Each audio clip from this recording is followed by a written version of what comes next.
The first question that has to be have a positive answer is this a film I'd want to see? Whether I'm in it or not. A bit dangerous and not sure I can do. Is a nice spur rather than, oh, here we go again. Which is why I very nearly didn't go back and do Gandalf again in The Hobbit. I mean, I thought it was old territory, and then in the end I thought, oh, I can't let John Hurt play it. Gambon or somebody. And who's in it? And then, rather low down on the list, but important, how much am I going to be paid? You know, because I am a working actor, so there are many considerations. And have I got enough time to do it, or am I squeezing this in? Am I trying to do too much? Will it take me away from home for too long? I'm afraid there are all those sort of considerations. I know in the end it adds up over 50 years or more as, it's a career with decisions being made and there's a plan and plot afoot. Well, there is a bit, but much of it is luck and the luck of the scripts being sent and the luck of picking the right ones to do. You would think, if you didn't know, perhaps, that the Middle-earth movies, Lord of the Rings and The Hobbit, were quintessential British movies. They look as if they could have been shot in parts of the UK we haven't discovered yet.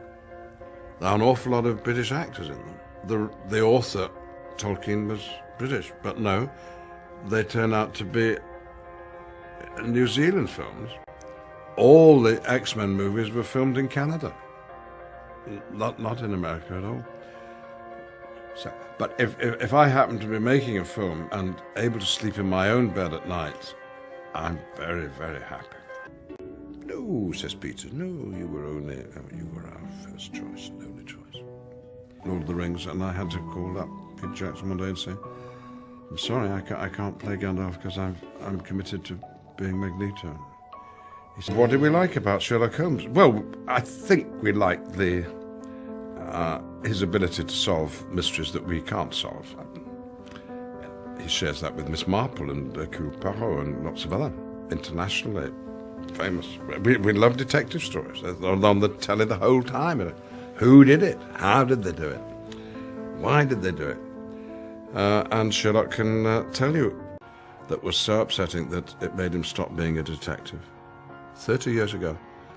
And at the end of his life, trying to tie things up, trying to remember, find it difficult to remember, draws you in, no fireworks, plenty of acting, but it's about the human heart and an independent movie that relates to, even though it's got the flourish of Sherlock Holmes and the glamour of that, it's about something everyone can relate to and enjoy and muse over and at the end feel a little bit wiser because of. And that's the nature of many independent movies, and I love them.